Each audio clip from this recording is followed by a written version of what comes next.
Assalamu alaikum. This is Pratusha Purwa welcoming you all to the English news from BTV Chattogram. Let's begin with the headlines. Interim government committed to hold free, fair and credible election in country's history, says Chief Advisor Professor Muhammad Yunus.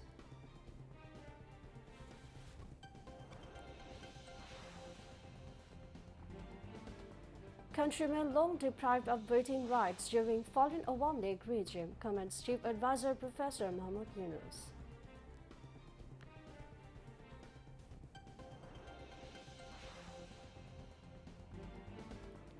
Nation observing Genocide Day, recalling horrors of genocide named Operation Searchlight on 25th of March in 1971, committed by Pakistani Occupation Army. Israel continues bombarding Gaza for 8th consecutive day, killing at least 23 people, including 7 children, in pre-dawn attacks.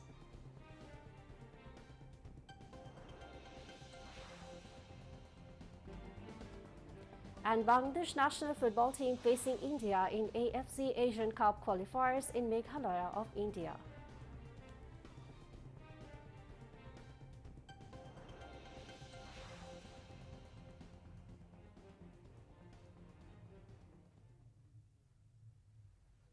Viewers, those were the headlines. Are moving on to the details. Chief Advisor Professor Muhammad Yunus said the interim government is committed to hold free, fair and credible election in the country's history.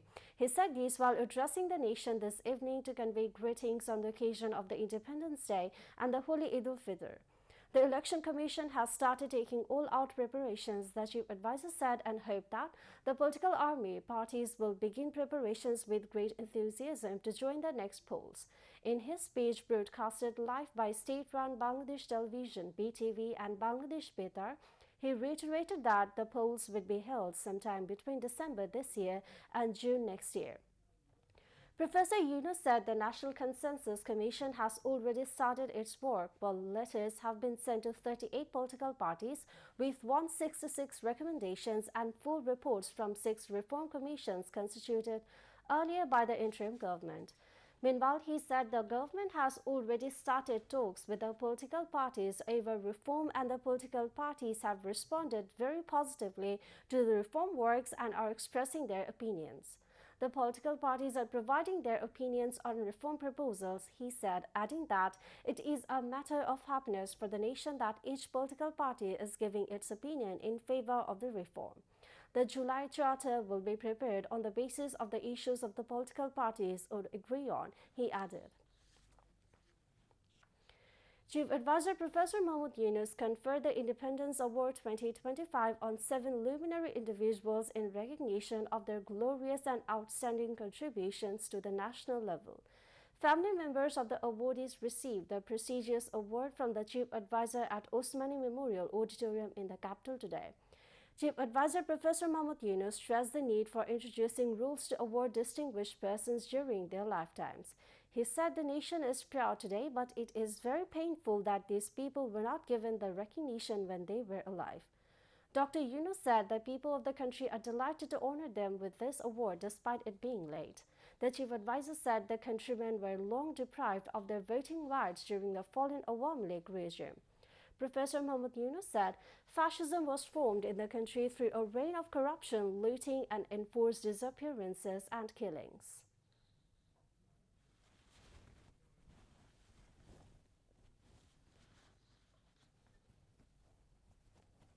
আজকের দিনে তাদের অবদানকে আমরা কৃতজ্ঞতার সঙ্গে স্মরণ করছি।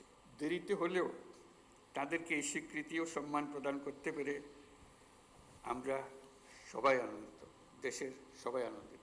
মরণোত্তর পুরস্কার দেওয়ার চাইতে জীবদ্দশায় পুরস্কারটা পেলে যে আনন্দ দেশের জন্য এবং পরিবারের জন্য, ব্যক্তির জন্য, তা মরণোত্তর পুরস্কারে পাওয়া যায় না। যাকে আমরা সম্মান দেখাচ্ছি তিনি আমাদের সঙ্গে নেই। আমরা যেন আগামীতে এটা একটা নিয়ম করতে পারি যে যাদের মরণোত্তর দেওয়ার তাদের পালা শেষ করে দিয়ে পর থেকে শুধু জীবিত অবস্থায় যারা আছেন তাদেরকে আমরা পুরস্কার দিই। 1971 সালে স্বাধীনতা যুদ্ধের উদ্দেশ্য ছিল একটি ন্যায়ভিত্তিক সমাজ প্রতিষ্ঠা করা, যেখানে আইনের শাসন থাকবে, মানুষের মৌলিক মানবাধিকার নিশ্চিত হবে এবং একটা বৈষম্যহীন সমাজ প্রতিষ্ঠিত হবে। কিন্তু স্বাধীন বাংলাদেশে এখনও ন্যায়ভিত্তিক সমাজ প্রতিষ্ঠা করা যায়নি। দীর্ঘদিন ধরে এই দেশের মানুষকে তাদের ভোটাধিকার থেকে বঞ্চিত করা হয়েছে। দুর্নীতি, লুটপাট ও খুনের রাজত্ব চালিয়ে দেশে একটি ফ্যাসিবাদী সরকার ব্যবস্থা কায়েম করা হয়েছে। Cabinet Secretary Dr. Sheikh Abdul Rashid conducted the function. Family members of the awardees expressed their feelings. The nation is observing Genocide Day today, recalling the horrors of the genocide named Operation Searchlight on 25th of March in 1971 committed by the Pakistani occupation army against the unarmed people of Bangladesh.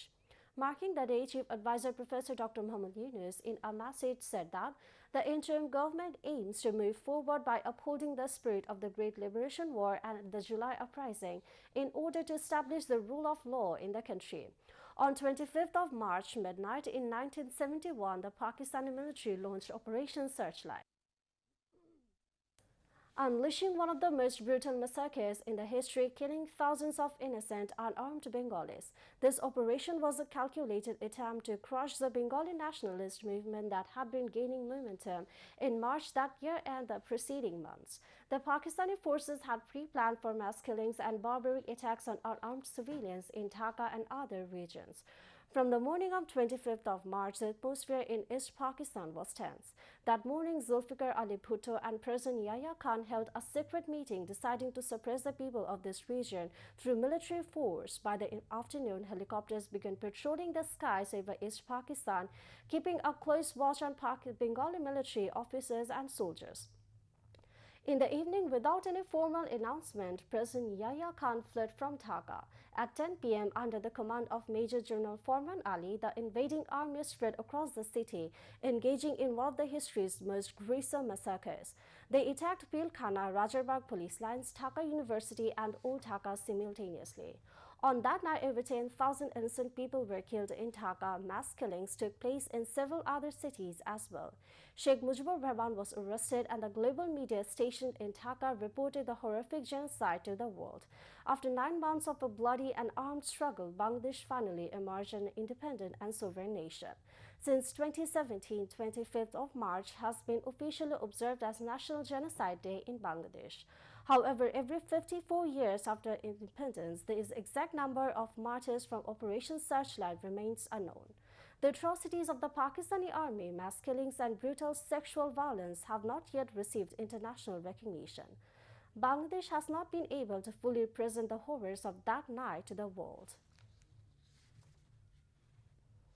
The International Crimes Tribunal issued arrest warrants against former Minister Hassan Mahmood, former Deputy Minister Muhibul Hassan Chaudhry Naful, former Chattogram City Mayors A.J.M. Nasir Uddin and Rizal Karim Chaudhry, and 11 others over the killing of student Wasim and others during the anti-discrimination student movement in Chattogram. The three-member tribunal panel, led by its chairman Justice Ghulam Murtuza Mujumdar, passed the order today. Later, Chief Prosecutor Tajul Islam briefed journalists. Justice A.K.M. Asaduzzzaman and Justice Farah Mahmood were sworn in as judges of the Appellate Division of the Supreme Court. The oath-taking ceremony was administered by Chief Justice Soed Rifat Ahmed at the Supreme Court Judges' Lounge this morning. Both justices signed their respective oath documents following the oath-taking. They pledged to uphold the Constitution and laws of Bangladesh with the highest respect and to deliver justice impartially. Later, they participated in a photo session with the Chief Justice. Justices from both the Appellate and High Court divisions and senior officials from the Supreme Court and High Court divisions were present at the event. Earlier, the Law Ministry issued Gazette notification appointing them as Appellate Division Justice by order of President Mohammad Shahabuddin. Now, international news. Israel continues bombarding Gaza for an 8th consecutive day, killing at least 23 people in pre-dawn attacks, including 7 children.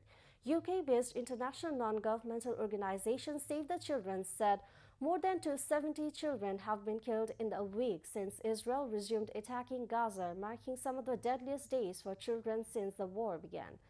Outrage grows over Israel's killing of Al Jazeera reporter Hussam Sabat in Gaza and arrest of Oscar-winning filmmaker Hamdan Balal in the occupied West Bank.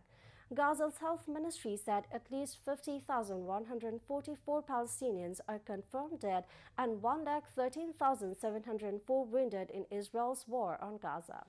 Gaza's government media office updated its death toll to more than 61,700, saying thousands of Palestinians missing under the rubble are presumed dead.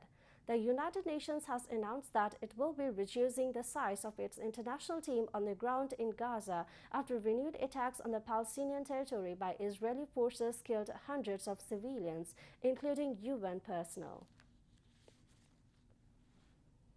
Turkish authorities have detained 1,133 people across Turkey since the start of protests 5 days ago against the detention of Istanbul Mayor Ekrem İmamoğlu, Interior Minister Ali Yerlikaya said on Monday. The detention last Wednesday of İmamoğlu, President Tayyip Erdogan's main political rival, has triggered the biggest street protest in Turkey in more than a decade. On Sunday, a court jailed him pending trial on corruption charges that he denies, reports Reuters. Despite bans on street gathering in many cities, the mostly peaceful anti-government demonstrations continued for a fifth consecutive night on Sunday, with hundreds of thousands taking part. Yerlikaya said 123 police officers had been injured during the protests so far, adding that the government would not allow the terrorizing of the streets. Those detained include 9 journalists who covered overnight protests in several cities, the Journalists Union of Turkey said on Monday. It was not immediately clear why the journalists were detained. An Agence France Presse AFP staff photographer is among the detained journalists, the union said in a post on X. Back to national news. Chattogram City Corporation Mayor Dr. Shahadat Hussain said a new country emerged through the Liberation War of 1971. Our government was changed through a mass uprising in 2024. There's no chance of mingling 1971 with 2024. He made this comment while paying tribute to the valiant freedom fighters on 1971 by laying floral wreath at the Pahartoli mass killing ground on the National Genocide Day today. After paying tribute in the morning, he relayed the queries of the journalists. Chattogram City Corporation officials were present on the occasion. Now, sports news.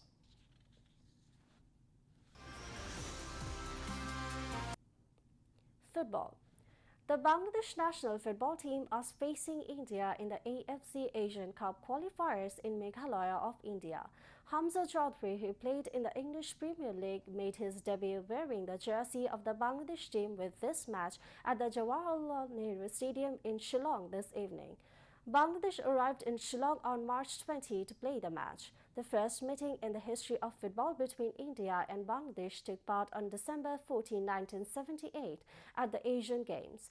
India won that match 3-0. Since then, 31 matches have been played between the two countries so far. Of this, India has won 16, Bangladesh 3, and 12 matches have been drawn.